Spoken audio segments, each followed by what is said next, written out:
নমস্কাৰ, আজি হৈছে 6 ফেব্ৰুৱাৰী দেওবাৰ আৰু অসমীয়াৰ 23 মাঘ।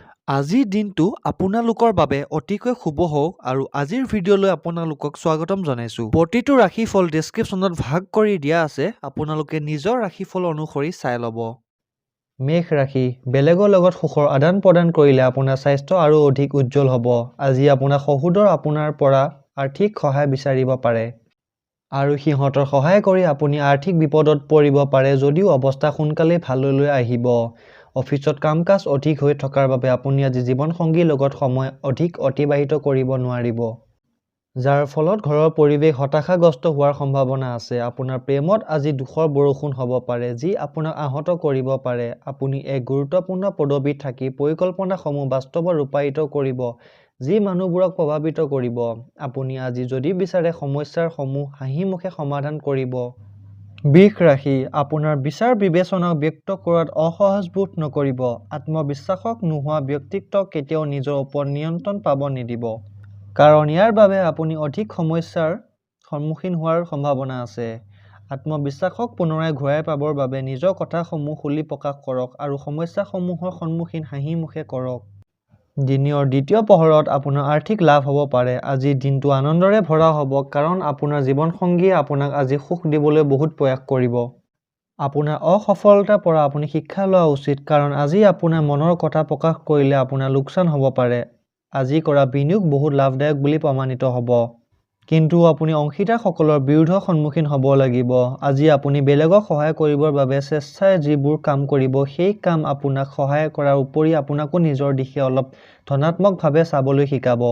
দৈনন্দিন প্ৰয়োজনসমূহ পূৰণ নোহোৱাৰ বাবে আপোনাৰ বৈবাহিক জীৱনৰ অশান্তিৰ সৃষ্টি হ'ব পাৰে। খোৱা-বোৱা চাফা কৰা অথবা আন কোনো ঘৰুৱা কামত ইয়াৰ বস্তুৰ বিষয়ে আপুনি অতি মনোযোগ দিব। মিথুন ৰাশি, আপুনি আজি মহত্বপূৰ্ণ নিৰ্ণয় ল'বলগীয়া হ'ব পাৰে, যাৰ ফলত আপুনি মানসিক অশান্তি আৰু হতাশাত ভুগিব পাৰে। যিবোৰ লোকে টেক্সৰ আদায় সময়মতে নকৰে, সিহঁতে আজি কিবা ডাঙৰ সমস্যাৰ সন্মুখীন হ'ব পাৰে। সেইবাবে আপোনাক উপদেশ দিয়া হয় যে টেক্সৰ আদায় সময়মতে কৰিব লাগে। ঘৰত বহুত দিনৰ পৰা পেলাই থোৱা কাম-কাজ সম্পূৰ্ণ কৰিব পাৰিব। ৰোমাঞ্চৰ বতৰ হয়, কিন্তু নিজৰ ভাৱনাসমূহক নিয়ন্ত্ৰণ ৰাখক, নহ'লে সম্বন্ধত ফাট মেলিব পাৰে। কৰ্কট ৰাশি, ভাল খবৰ এটা পাব পাৰে। নতুন আৰ্থিক চুক্তিয়ে অন্তিম আৰু মূল অৰ্থ আপোনাৰ পিনে আহিব পাৰে। আপোনাৰ মা-দেউতাৰ স্বাস্থ্যৰ ওপৰত অধিক গুৰুত্ব দিয়াৰ প্ৰয়োজন আছে। প্ৰেমৰ দিশেদি আজি আপোনাৰ দিনটো অতি শুভ। বৰিষ্ঠ ব্যৱসায়ীৰ বাবে আজি এক ভাল দিন। সময়ৰ গতিৰ লগত চলাৰ লগতে নিজকো সময় দিয়া উচিত। এই কথাটো আপোনাৰ আজি অনুভৱ হ'ব, কিন্তু তথাপিও আপোনাৰ ঘৰৰ মানুহৰ বাবে হাতত সময়ৰ নাটনি হ'ব। পাৰিবাৰিক জীৱন সুখ কৰিবৰ বাবে কেশৰৰ টোপোলা এটা বান্ধি হালধীয়া ৰঙৰ কাপোৰত মেৰিয়াই নিজৰ কাষত সযতনে ৰাখক। সিংহ ৰাশি, ব্যস্ত দিনযোৰৰ পিছতো আপোনাৰ স্বাস্থ্য ভালে থাকিব, কিন্তু সদায় এনেকৈ আপুনি থাকিব বুলি আপুনি অলিক সপোন নেদেখিব। নিজৰ জীৱন আৰু স্বাস্থ্যক সন্মান কৰক। আপোনাৰ ঘৰৰ লগতে জড়িত নিৱেশ আপোনাৰ বাবে অতি লাভদায়ক আৰু আপোনালৈ বহুত সুখ কঢ়িয়াই আনিব। বন্ধু আৰু আত্মীয়ই আপোনাক সহায় কৰিব আৰু আপুনি সিহঁতৰ লগত বহুত সুখী অনুভৱ কৰিব। সাৱধান থাকক, কাৰণ প্ৰেমৰ পৰা আজিৰ দিনটো এটা জটিল পৰিস্থিতি মাতি আনিব পাৰে। চাকৰি কৰা মানুহ আজি সমস্যাৰ সন্মুখীন হ'ব পাৰে। আজি নজনাকৈ আপুনি কিবা ভুল কৰি পেলাব পাৰে, যাৰ বাবে আপুনি ওপৰৱালাৰ পৰা গালি শুনিব লগা হ'ব পাৰে। ব্যৱসায়ীসকলৰ বাবে আজিৰ দিনটো অতি সাধাৰণ থাকিব। আজি জীৱনসংগীৰ লগত সময় অতিবাহিত কৰিবৰ বাবে আপোনাৰ হাতত পৰ্যাপ্ত সময় থাকিব। আপোনাৰ মৰম চাই আপোনাৰ প্ৰেমাস্পদ বহুত সুখী হৈ যাব। আপোনাৰ কাৰণে এয়া এক ধুনীয়া ৰোমান্টিক দিন, কিন্তু স্বাস্থ্যৰ বাবে অলপ সমস্যাৰ সন্মুখীন হ'ব পাৰে। প্ৰেমৰ সম্পৰ্ক অধিক সহজ কৰিবৰ বাবে ভগৱান কৃষ্ণক কৰ্পূৰেৰে নিতৌ আৰতি কৰক। কন্যা ৰাশি, জীৱনসংগী সুখৰ কাৰক হৈ উঠিব। আজি মাটি বা আন কোনো সম্পত্তিৰ ওপৰত বিনিয়োগ কৰাটো আপোনাৰ বাবে মাৰাত্মক হ'ব। যিমান পাৰে এইবোৰ বস্তুৰ ওপৰত নিৱেশ কৰাৰ পৰা দূৰত থাকক। কোনোবা বৰিষ্ঠ আত্মীয়ক তেখেতৰ নিজৰ সমস্যাসমূহত সহায় কৰি আপুনি তেখেতৰ আশীৰ্বাদ লাভ কৰিব। আপোনাৰ প্ৰিয়জনক বুজাৰ চেষ্টা কৰক, নহ'লে বিপদত পৰিব পাৰে। ডাঙৰ ব্যৱসায়িক লেনদেন কৰি থকা সময়ত নিজৰ অনুভূতিসমূহ নিয়ন্ত্ৰণ ৰাখক। কৰ্মক্ষেত্ৰত এটা কামৰ বিসংগতিৰ বাবে আজি আপুনি চিন্তিত থাকিব আৰু এই বিষয়ে ভাবি ভাবি অকণো সময় বৰবাদ কৰি দিব পাৰে। এই সময়ত জীৱনৰ আপোনাক বৈবাহিক সম্পৰ্কৰ বাবে সকলো সুখ তথা আনন্দ প্ৰদান কৰিব। তুলা ৰাশি, যিকোনো ধৰণৰ দ্বন্দ্ব অথবা কাজিয়াৰ পৰা দূৰত থাকক, কাৰণ এইটোৱে আপোনাৰ বেমাৰ অধিক কৰিব পাৰে। আজি আপুনি মাটি, ৰিয়েল ইষ্টেট অথবা আজি সাংস্কৃতিক পৰিযোজনাসমূহত ধ্যান কেন্দ্ৰিত কৰাৰ প্ৰয়োজন আছে। ঘৰুৱা বিষয়সমূহত অধিক সমস্যা দেখা দিব পাৰে আৰু আপুনি কথা দিয়া ধৰণে এই বিষয়টো গুৰুত্ব দিয়ে যেন যিসকল লোক এতিয়ালৈকে অকলশৰীয়া আছিল, আজি সিহঁতৰ কোনোবা বিশেষ মানুহৰ লগত ভেট হ'ব পাৰে। অৱশ্যে কথা আগবঢ়োৱাৰ আগত এইটো নিশ্চয় জানি ল'ব যে তেখেতে যাতে আগৰ পৰা বেলেগৰ লগত কোনো প্ৰেমজনিত সম্বন্ধৰ লগত জড়িত নহয়। আজি আপোনাৰ বৰিষ্ঠসকল আপোনাৰ লগত দেৱদূতৰ নিচিনা ব্যৱহাৰ কৰিছে। যাত্ৰা আপোনাৰ বাবে বহুত আনন্দদায়ক আৰু লাভদায়ক বুলি প্ৰমাণিত হ'ব। সাধাৰণ বিবাহিত জীৱনত আজিৰ দিনটো এক সুস্বাদু মিঠাইৰ দৰে। বৃশ্চিক ৰাশি, যিকোনো ধৰণৰ দ্বন্দ্ব অথবা কাজিয়া পৰা দূৰত থাকক, কাৰণ এইটোৱে আজি আপোনাৰ বেমাৰ অধিক কৰিব পাৰে।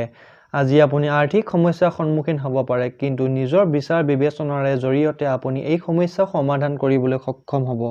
আপোনাৰ সন্তানৰ লগত অলপ সময় অতিবাহিত কৰক, সিহঁতক ভাল শিক্ষা প্ৰদান কৰক আৰু সিহঁতক দায়িত্ব বুজাৰ প্ৰয়োজন আছে। আপোনাৰ প্ৰিয়জন আজি আপোনাৰ পৰা প্ৰতিশ্ৰুতি বিচাৰিব, কিন্তু এনেকুৱা প্ৰতিশ্ৰুতি নিদিব যে আপুনি সম্পূৰ্ণ কৰিব নোৱাৰে। আজি দীঘলীয়া সময়ৰ পৰা অফিচত কাৰোবাৰ লগত কথা পাতিব বিচাৰি আছিল। যদি এনেকুৱা হোৱাৰ সম্ভাৱনা আছে, আজি টিভি বা মোবাইলৰ চিনেমা চাওঁতে ইমানেই ব্যস্ত হৈ যাব যে জৰুৰী কাম কৰিব পাহৰি হৈ যাব।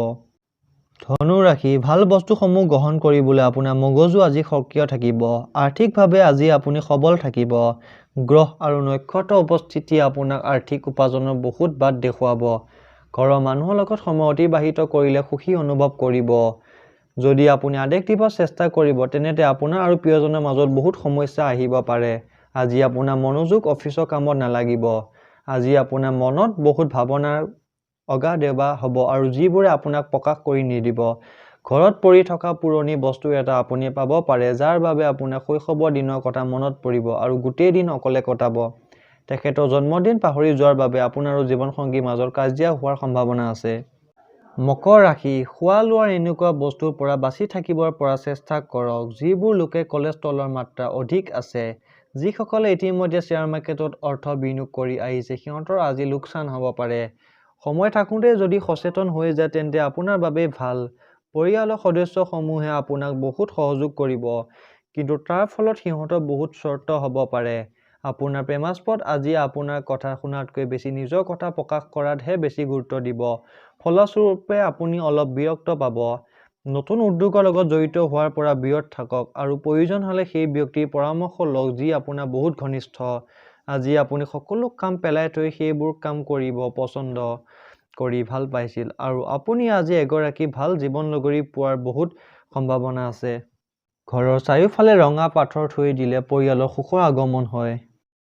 কুম্ভ ৰাশি, আজি ফূৰ্তি আৰু নিজৰ পছন্দৰ কাম কৰাৰ দিন। আপোনাৰ জমা ধন আজি আপোনাৰ কামত আহিব আৰু ইয়াৰ যোৱাৰ দুখ এটাও মনত থাকিব। যাক আপুনি ভাল পায় সিহঁতৰ লগতে উপহাৰৰ আদান প্ৰদান কৰাৰ বাবে আজি ভাল দিন। কাৰোবাৰ প্ৰেমত সফলতা লাভ কৰিবৰ বাবে কল্পনাত সত্যত ৰূপায়িত কৰক। কম সময়ৰ পাঠ্যক্ৰম এটাত ভৰ্তি হৈ লওক আৰু নিজৰ দক্ষতা বৃদ্ধি কৰক।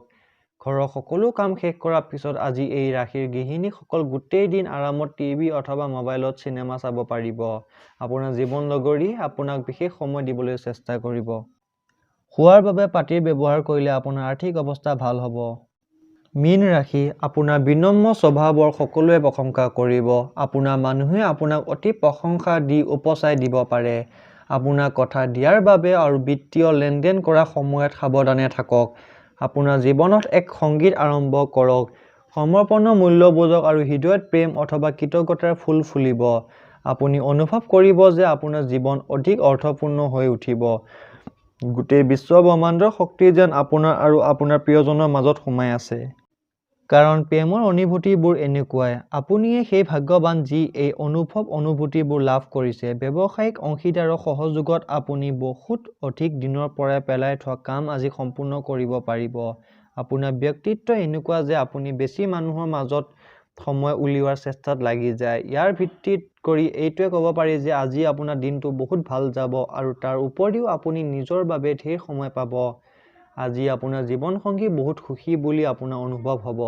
আপোনাৰ অকল বৈবাহিক জীৱনৰ যোজনাসমূহ তেখেতক সহায় কৰিলেই হ'ল। গৱেষক, বুদ্ধিজীৱী, জ্ঞানী লোকসকলক মান দিয়ক আৰু সন্মান কৰক। এনে কৰিলে আপোনাৰ আৰ্থিক উন্নতি হ'ব। স্বাস্থ্যত উত্তম, ধন সম্পত্তিত মধ্যম, বৈবাহিক জীৱনত উত্তম আৰু চাকৰিত অতি উত্তম।